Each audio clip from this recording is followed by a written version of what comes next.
Prologue. The origin of evil. In the 18th century, Sundarpur village was thriving under the shadow of Rajbari Haveli. Raghuvir Singh, a cruel zamindar, landlord, ruled the land with an iron fist. His wealth came not only from the harvests, but from black magic. Raghuvir had made a dark pact with an ancient spirit. In exchange for eternal wealth and power, he had to offer innocent blood to the spirit every full moon. One stormy night when the crops failed and the villagers rebelled, Raghuvir panicked. He slaughtered his entire household and wife, children, servants, sacrificing them to fulfill his demonic bargain. But the spirit he had trusted betrayed him. Instead of granting him more power, it cursed him, trapping his soul inside Rajbari Haveli, forever starved for life, forever burning in invisible flames. And so began the curse of eternal hunger.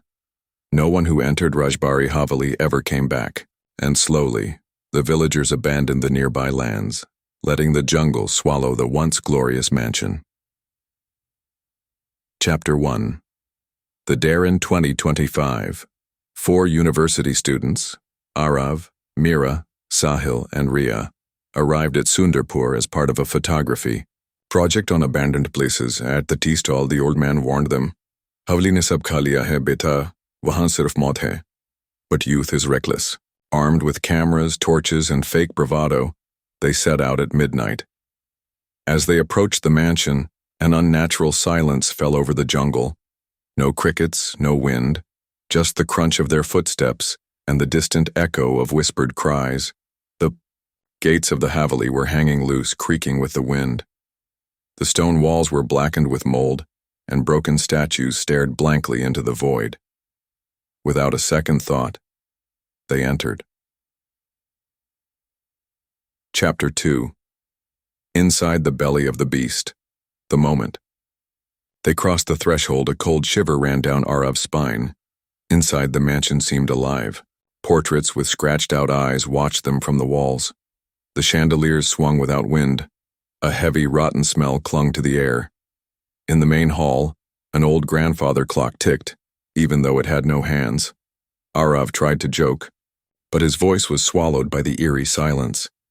Mira wandered towards a broken mirror. As she wiped the dust, she didn't see her own reflection. She saw a man burning, his mouth open in a scream of agony. Terrified, she stumbled back, but there was nothing behind her. Ria found an old diary near the fireplace. The entries inside spoke of strange sacrifices, nights filled with chanting and a final message. The hunger. It grows. It cannot be fed anymore. Chapter 3.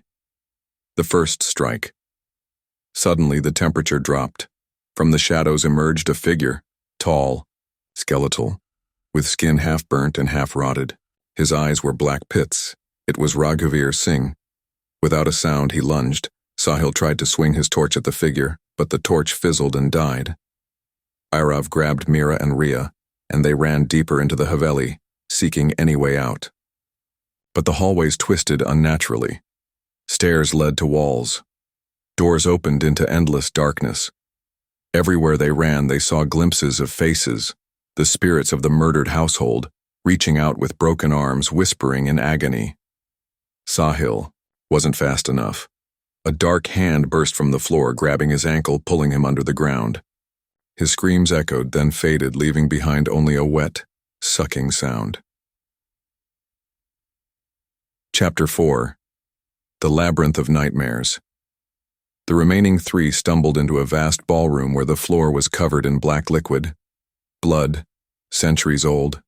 On the ceiling, dozens of corpses hung, slowly swinging like grotesque chandeliers. At the far end was a grand throne, and sitting upon it was Raghuvir, smiling. He spoke, his voice like sandpaper against bone. "Feed me, your souls." The walls began to close in. Arav spotted a trapdoor under a torn carpet. They dove into it without thinking. Chapter 5. The forgotten ritual below. They found themselves in a hidden chamber filled with ancient artifacts, knives, scrolls, and an enormous black stone altar.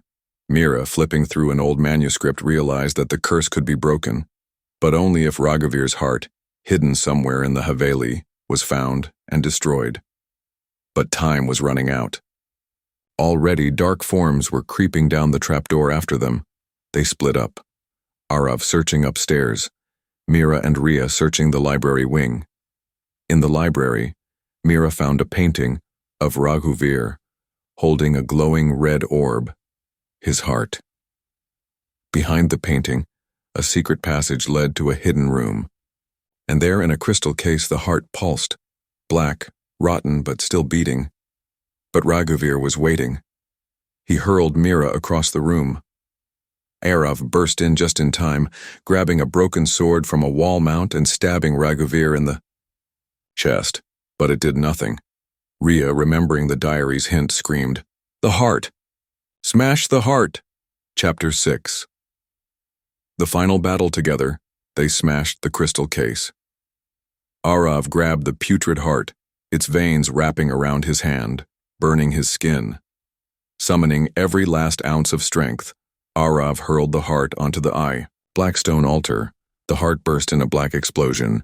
Raghuvir screamed, a howl that shook the very walls of the Haveli. Flames erupted from the floors. The spirits, wives, servants, children, finally broke free of their chains, their souls rising in a storm of light and sorrow. The mansion began to crumble. Arav, Mira, and Ria sprinted out, barely escaping before the Haveli collapsed into dust, burying the evil forever. Or so they thought. Epilogue. Hunger never dies.